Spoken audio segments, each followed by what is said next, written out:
नमस्कार मित्रांनो, स्वागत आहे तुमचं लोकशाहीची साहित्य चर्चा या आपल्या यूट्यूब चॅनलमध्ये। आपण लोकशाहीर अण्णाभाऊ साठे यांच्या साहित्यावर इथे चर्चा करत असतो।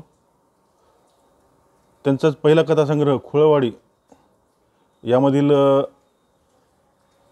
कथांविषयी आपण या ठिकाणी बोलत आहोत। आता हा तिसरी कथा आहे त्यांची, पिराजीची भानगड। तर आज आपण पिराजीची भानगड या कथेविषयी बघणार आहोत। तर पिराजी सोबत कोडखिंडीतून जात असताना कोडखिंडीच्या त्या घनदाट जंगलामध्ये जी शांतता पसरली होती, त्या शांततेची भीती वाटत होती आणि त्या शांततेसोबतच मला पिरेची सुद्धा भीती वाटत होती। कारण त्या शांततेतून चालत असताना, त्या गडद अंधारातून चालत असताना पिऱ्याचा पूर्व इतिहास मला आठवत होता आणि त्या पिऱ्याच्या नादानं एखाद दिवशी फुकट मराल अशी गावकऱ्यांची सूचनाही मला स्वच्छ आठवत होती। असा हा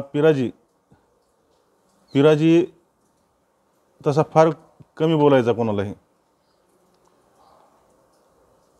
कुणी त्याला बोललं तरीही तो त्याच्याकडे दुर्लक्ष करायचा आणि ज्यावेळी पिऱ्या असा शांत बसलेला असायचा त्यावेळेस गावातल्या लोकांना त्याची खूप भीती वाटायची आणि पिऱ्याने बोलण्यासाठी तोंड उघडलं की गावाला एक भूकंपाचा धक्का बसल्यासारखा धक्का बसायचा।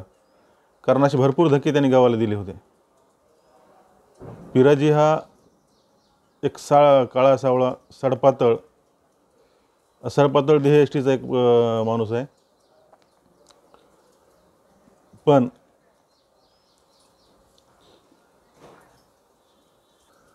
पिराजी दिसायला गरीब दिसायचा, कोणाला बोलायचाही नाही।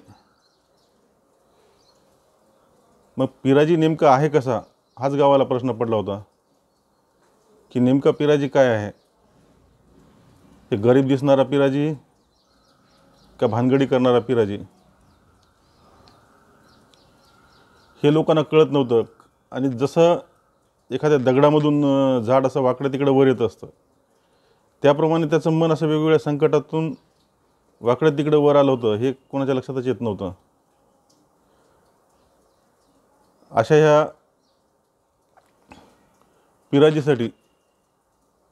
पिराजीसोबत चालताना जवळ दरड संपून आम्ही वर आलो होतो।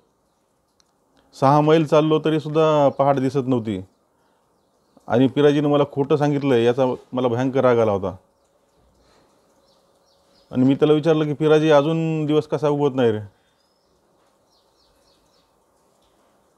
त्यावर पिराजीने उत्तर दिलं, काय माहीत कुठं अडकून पडलाय दिवस। म्हणलं म्हणजे असं की म्हणजे दुनिया उलटीच्या पालटी झाली आहे। त्यांना एकदम दुनियेलाच उलटा पालटा करून टाकलं। मी पुन्हा विचारलं म्हणजे काय? म्हणजे दुनिया म्हणजेचा याचा अर्थ दुनियेत रामच नाही म्हणे। मी पुन्हा विचारलं तर मी म्हणजे याच्याशिवाय दुसरं काही बोलूच शकलो नव्हतं त्याच्यापुढं। तरी मी विचारलं दुनियेत राम नाही याचा अर्थ काय? याचा अर्थ बोले दुनियेत राम नाही, दुनियेत बैल आहे। म्हणजे माणसाला 8 आणे रोजगार आहे म्हणे आणि बैलाला 1.5 रुपये रोजगार आहे। म्हणजे माणूस इथं उपाशी मरतोय आणि बैल 1.5 रुपयाचं शिल्क गवत खाऊन मस्त ढेकर देऊन पडलेलं आहे। पिराजीचं तत्त्वज्ञान मला कळालं। म्हणलं खरं यार, हे तर खरंच बोलायला लागलाय। पण मीच त्याला पुन्हा विचारलं, म्हणलं पिराजी यार तू तर कधी कामच करत नाहीस की? यावर पिराजी एकदम तिरसटपणे त्याला म्हणाला, मी कधीच कुणाच्या दुसऱ्याच्या जमिनीवर काम करणार नाही। मी त्याला पुन्हा विचारलं का? त्यानं एकदा तिरसट नजरेनं माझ्याकडे बघून म्हणाला, मी शपथ घेतली दुसऱ्याच्या जमिनीवर मी काम करणार नाही। आणि चालत चालत पुढे जाताना एक देऊळ लागलं. तो देवळापाशी थांबला थोडा. त्या देवळाच्या समोर जाऊन मंदिराला पाया पडून आला देवाच्या, आणि माझ्या जवळ येऊन हळूच म्हणला, पुढच्या उठाला चोर आहेत, जरा सावध असा. आणि मला त्यानं आधीच घाबरलो होतो, त्यानं पुन्हा एकदा घाबरून टाकलं आणि आम्ही ते चोराची भीतीमध्येच पुढची वाट चालायला लागलो. आता दिवस हळूहळू वर येत होता आणि सर्व सृष्टी अशी झगमगीत झाली होती. कवळ्या पानावर दवबिंदू दिसत होते जिकडे तिकडे. आणि आता मी पिऱ्याचा विचार करत होतो, कारण तो जसा माणूस वेगळा होता तसा त्याचा संघर्षही वेगळा होता. त्याची आई जेव्हा एकदम शेवटच्या क्षणाला होती की तिला काहीच हे होत नव्हतं, तिला आता वाटलं बाबा आता पण काही जास्त दिवस जगणार नाही आणि पिराजीचं लग्न करून टाकावं या हिशोबानं तिनं गावातल्या आपल्या भावकीतले जे पुढारी लोक असतात, जे लग्न वगैरे जुळवतात, मोठे माणसं, त्यांच्याशी चर्चा केली आणि त्यांना 300 रुपये देऊन त्या 300 रुपयामध्ये लग्न जुळवून टाका आणि उरकून टाका, असा तिने एक सल्ला दिला, त्यांना सांगितलं ते. आणि हे लोक जे गावातले होते ते पिराजीच्या लग्नासाठी मुलगी शोधायला लागले कामाला. पण पिराजीच्या लग्नासाठी त्यांना मुलगी काही मिळत नाही. ते खूप फिरून फिरून थकले, पण त्यांना मुलगी काही भेटतच नव्हती. आणि शेवटी एका ठिकाणी एक स्थळ तयार झालं होतं, पण त्या मुलीच्या आईनं आट घातली त्यांना की बाबा मुलीला तुम्ही नथ आणि पाटल्या सोन्याच्या केल्या पाहिजेत आणि 300 रुपये मला दिले पाहिजेत, मग मी मुलीचं लग्न तुमच्यासोबत करून देईन. आणि तिनं हे लग्नाला तयार झाली होती कारण त्यांच्याकडे जमीन होती थोडीशी.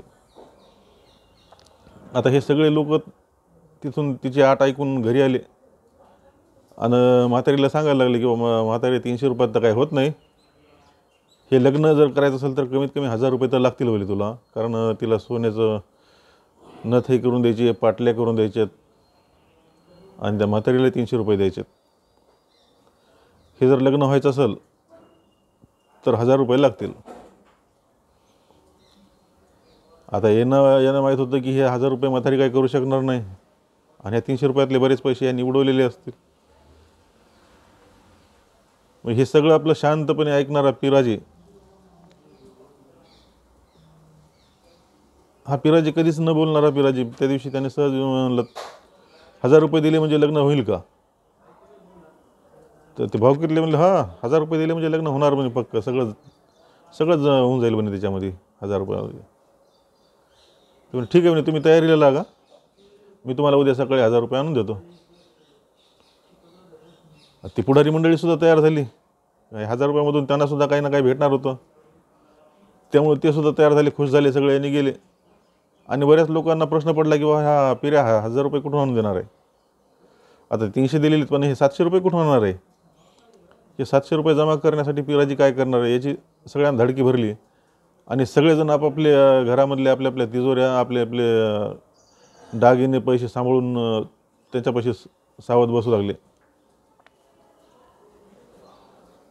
दुसऱ्या दिवशी पिराजीनं 700 रुपये आणून त्यांच्या हातात दिले आणि त्यांना पाठवलं लग्न मुलगी ठरवण्यासाठी. त्यांनी मुलगी ठरवली, लग्नाचा मांडव पडला, नवरदेव मुंडवळ्या बांधून तयार झाला. आणि त्याचवेळी त्या नवरीची आई एकदम जोरजोराने ओरडत तिथं आली आणि आम्हाला फसवलं असा कांगावा करू लागली. तिथे लोक जमा झाले की म्हणले काय झालं बाबा, कशामुळे तुम्ही ओरडता एवढं? नाही म्हणे, तुम्ही आम्हाला खोटं सांगितलं इथं की याच्याजवळ जमीन आहे, तुमच्या या मुलाकडे जमीन आहे म्हणून आम्ही मुलगी दिली होती म्हणे. आणि आता इथं आल्याच्यानंतर माझ्या लक्षात आलं, म्हणे सांगितलं की कोणाकडून तरी मला कळालं की याने ही जमीन विकून टाकलेली आहे. तर तितक्यात ते पिराजी धावत येतो तिथं. त्याला काय झालं, कशामुळे ओरडायला तुम्ही? तर ती सांगते त्याला, तुम्ही धोका दिला म्हणे आम्हाला, तुम्ही सांगितलं होतं जमीन आहे आणि ती जमीन विकली म्हणे, आता आमची पोरगी काय खाणार आहे? ते म्हणते पोरगी काय खाणार आहे, पोरगी भाकरच खाईल ना म्हणे. तर ती म्हणते हो आम्हाला कळायला भाकरच खाईल, पण आता का दुसऱ्याच्या जमिनीवर काम करणार आहेत का तुम्ही? ते म्हणते नाही, मी दुसऱ्याच्या जमिनीवर तर काम करणार नाही. तर लोक विचारतात, पिराजी तू जमीन का विकलीस बोले? ते खरं आहे का जमीन विकलेली? ते म्हणते हो. म्हणजे का विकलीस तू? तर सगळ्या गावापुढं त्या बाईला विचारतात, हिला विचारा म्हणे कशामुळे विकली जमीन.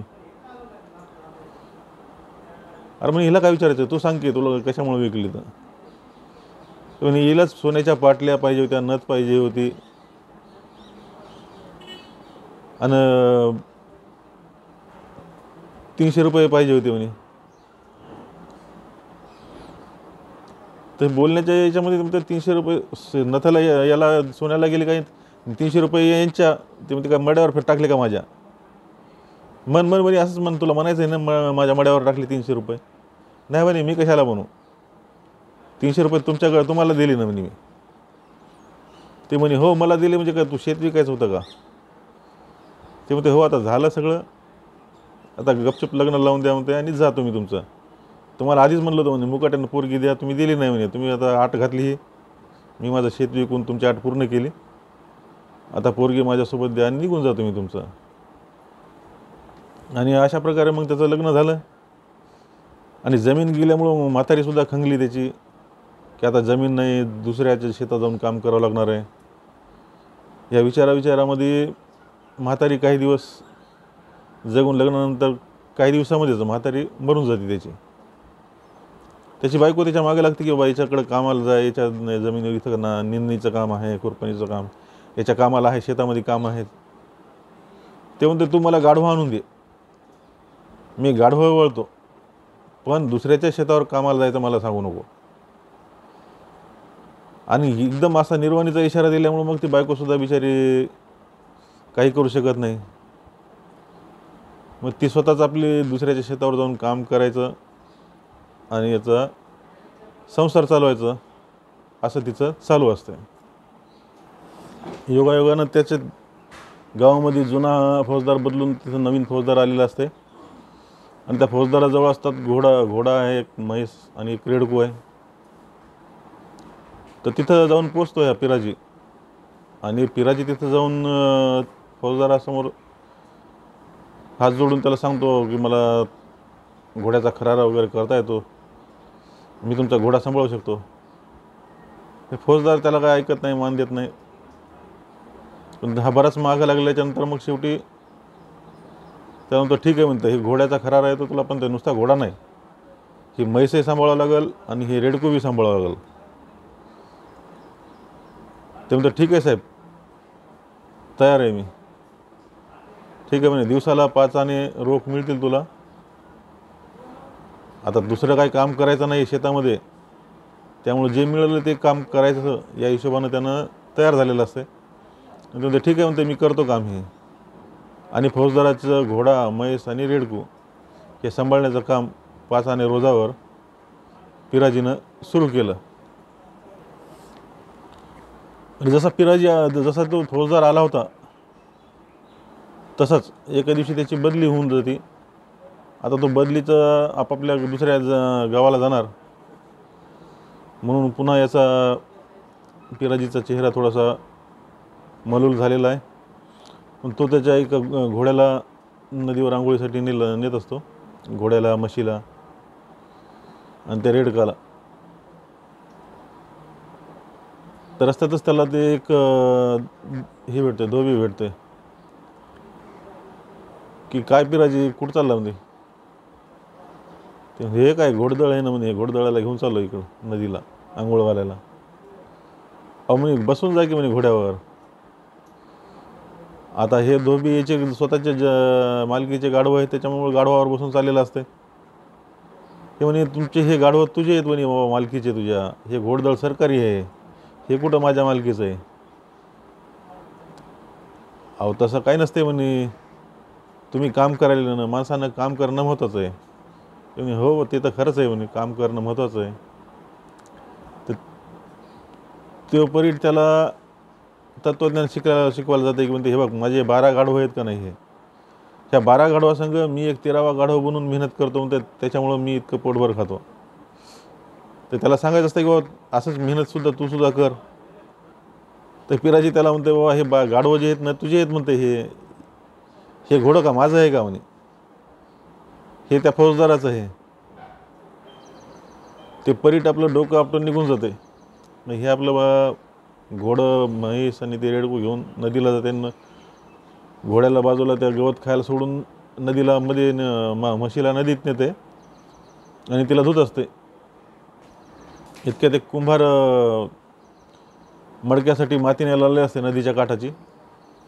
ते माती उकरत असताना त्याला तिथं दिसते का पिराजी तिथं म्हशीला धुत बसलाय.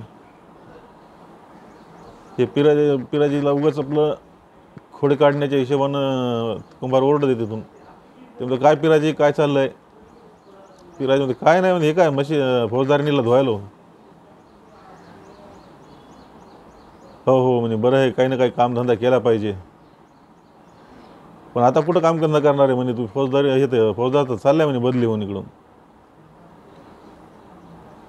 म्हणजे हो फौजदार तर चाललाय. मग या फौजदारणीचं काय आहे?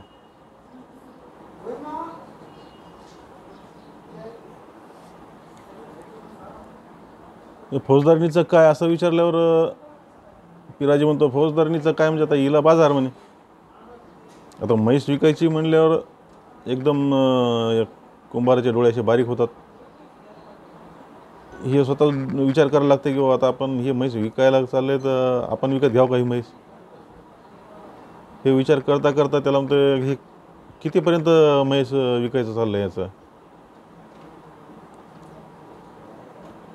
तर पिराजी सांगते त्याला की म्हणजे हे 3 10 नाही तर 3 15ला विकणार आहे बोले म्हैस. तर कुंभार विचारते पुन्हा एकदा त्याला, अगदी खरं आहे का हे म्हणजे? ते म्हणते, खरं आहे का म्हणजे काय, फौजदारानं मला हुकूमच दिला म्हणे की 3 10 नाही तर 15मध्ये ही म्हैस विकून टाक म्हणून. म्हणते हे दूध किती देते म्हणते, हे पार्टीभर दूध देते म्हणते. म्हणून ते असं कर म्हणते, ही म्हैस मीच विकत घेतो. ते म्हणते, घे लवकर घे विकत. तर ते त्याला विचारते, मग तुला संस्कार किती देऊ म्हणजे इशारा किती देऊ? ते म्हणते 15 रुपये पटकन घेऊन ये म्हणते. ते 15 रुपये त्याला देते, आणू पटकन पळत घरी जाते आणि घरी जाऊन 15 रुपये घेऊन येते आणि कुंभारणीला बी घेऊन येते. आणि त्याला 15 रुपये त्याच्या हातात येते. ते म्हणते, आजपासून ही म्हैस माझी झाली म्हणते. ते म्हणते, हां आता पैसे दिले म्हणजे तुझी ही म्हैस तुझी झाली. आता उद्या चाललंय म्हणते जसे फौजदार चालले. फौजदार गेला की जाताना तू ये म्हणते तिकडं आणि तू तुझी म्हैस आणि ते रेडको घेऊन जाय. ते म्हणते ठीक आहे. ते कुंभारणीला दाखवते, बघ बनतोय आपण म्हैस विकत घेतली. आता ही म्हैस आता आपली हे म्हणते. त्याची बायकोसुद्धा खुश होऊन जाते आणि हे सुद्धा खुश झाला इकडे कुंभारसुद्धा. आणि पिराजीला 15 रुपये भेटले. पिराजीसुद्धा खुश आणि पिराजी 15 रुपये घेऊन घराकडे येतो. दुसऱ्या दिवशी दुपारी 12 वाजता कुंभार येते त्याच्या फौजदाराच्या घराकडं. पण तोपर्यंत सकाळीचे लगबग करून पहिल्या गाडीमध्येच ते म्हैस रेडकू गाढव हे ते सगळं पाठवून दिलेलं असते. आणि दुसऱ्या गाडीमध्ये फक्त आता हे स्वतः त्याचे मुलं बाळं हे एवढेच राहिलेले असतात, हे जाणार असतात. तर तिथं 12 वाजता त्याला बोलवलेलं असते. त्या टायमामध्ये ते येते कुंभार येते स्वतः. ते इकडे तिकडे आपली म्हैस शोधण्यात असते किंवा कुठे म्हैस आपली इकडे तिकडे बघत असते. फौजदार पिराजीला बोलवते, म्हणते, अरे हे काय म्हातारा काय बघायला इकडं? म्हणजे कोण हे होय, हे कुंभार आहे म्हणे, याची म्हैस चोरानं चोरून नेली, त्याची तक्रार करायला आले म्हणे तुमच्याकडं. बरं बरं बरं म्हणते, असं आहे का? त्याला बोलतो, ए कुंभार इकडे रे भले. ते कुंभाराला बोलवते. ते जी मालक ते म्हणते ठीक आता बघ मी गडबडीत आहे, तुझ्या म्हशीचं नंतर बघू म्हणते. तर कुंभार विचारते साहेब रेडकाचं काय? अरे हो म्हणते तुझ्या रेडकाचं बी आपण नंतर बघू म्हणते, तू आता जाय म्हणते, आता मी जरा गडबडीत आहे. याला वाटतं आता फौजदार म्हणलं उद्या बघू, थोड्या वेळ गडबडीत आहेत, त्याच्यामुळे कुंभार जाते निघून.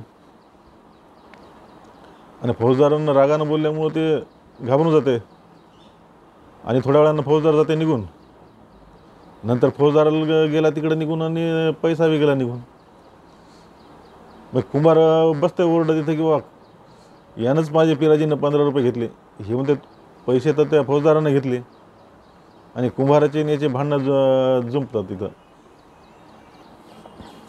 अशा अनेक भानगडी करू करू तो आपला संसार धकवत होता आणि आपल्या फाटलेल्या सर्व संसाराचं ठिगळ जोडण्याचा त्याचा प्रयत्न चालू होता. पण ह्या एवढ्या तेवढ्यानं त्याचं संसाराचं भागणार नव्हतं. आणि त्यातच त्याच्या बायकोला आजार होतोय. त्याची बायको आजारी झाली. बायको आजार झाली, तिला दाखवायला सुद्धा त्याच्याजवळ पैसे नसतात. तिची आई येऊन त्या बाईला घेऊन जाते मिरजेला त्याच्या दवाखान्यामध्ये. आणि हा पिराजी पुन्हा एकटा पडतो. आणि हा एकट्या पिराजीसोबत जाऊन आल्याच्यानंतर एका दिवशी अचानक त्या पिराजीची बहीण घरी येऊन थांबते आणि तिच्यासोबत एक पाहुणासुद्धा असते. आणि ते दोघंही खूप रागामध्ये असतात. त्या पाहुण्याकडून रागानं बघायला बघून मी त्याला सहज विचारलं, पाहुणं सकाळी सकाळी इकडे कुठं? पाहुणं म्हणते नव हे बरं आहे का म्हणे, ही तुमच्या पिराजीची बहीण आहे, हिची लेख त्यांना आमच्या घरात दिली. तर दिली कसली, त्यानं आमच्या माघारीच लगीन बी ठरवलं म्हणे, त्याची बहीण म्हणते. ते पाहुणा रागामध्ये लगीन ठरवलं कसलं म्हणे, त्यानं त्याच्या देजाची रक्कम बी माझ्याकडून उपटली म्हणे. म्हणजे बहिणीच्या माघारीच त्यानं त्याच्या पुरीचं लग्न ठरवलेलं असतं आणि त्या लग्नासाठी त्यानं त्या माणसाकडून पैसेसुद्धा काढलेले असतात. म्हणजे आता कसं करायचं सांगा तुम्ही. तर त्या सगळ्याला शांत करून तिथून त्यांना परत पाठवतात. गावातले लोक 4 येतात आणि ते सांगतात की बाबा आम्ही पिराजी आला की त्याला सांगू समजून, आणि तुमचे पैसे काय ते द्यायला सांगतो त्याला. आणि गावातले लोक त्या दोघांना शांत करून परत पाठवतात. दुसऱ्या दिवशी दुपारीच पिराजी घरी येतो. तो घामाने डबडबलेला आहे, त्याचे ओठ सुकले होते आणि पाय सगळे असे धुळीने माखलेले होते त्याचे. तिचे असे डोळे खोल खोल गेलेले असतात. ते म्हणते आता मला हे गाव नको, आता ह्या गावात काय नाही म्हणते, जिकडं पुढं तिकडं माझं गाव म्हणते. मी इथं लय भानगडी केल्या म्हणते, लय आबरू गेली, पार रया गेली, आता इथं थांबायचं नाही असं म्हणून एकदम पिराजी अचानक रडायला लागला आणि रडत रडत तिथं थांबला. मी म्हणलं मग आता कुठे जाणार आहेस? आता कुठे जाईन म्हणते, तिकडं बायको मरायला टेकली म्हणते, मिरजेला आहे दवाखान्यात, ह्या गावात माझं कोण आहे? आता जाऊन सडकेचं काम धरतो आणि बायकोला वाचवतो असं म्हणून पिराजी निघतो. मी पिराजीला सोडायसाठी निघालेला असतो. आम्ही दोघं बसस्टँडकडे जात असताना भर दुपारचा सूर्य, त्याचं शरीर पिराजीचं पूर्ण असं घामानं डबडबलेलं आहे आणि असं वाटत होतं की पिराजीचा संघर्ष अजूनही सुरूच आहे. त्याची सावली त्याच्या पायात घुटमळत आहे आणि हा पिराजी आता आपल्या जीवनातल्या खऱ्या संघर्षाकडं पुन्हा एकदा वाटचाल करत निघाला होता. सगळ्या भानगडी सोडून. धन्यवाद. हा व्हिडिओ तुम्हाला आवडला असेल तर लाईक करा, शेअर करा आणि तुम्ही जर नवीन असाल तर सबस्क्राईब नक्की करा.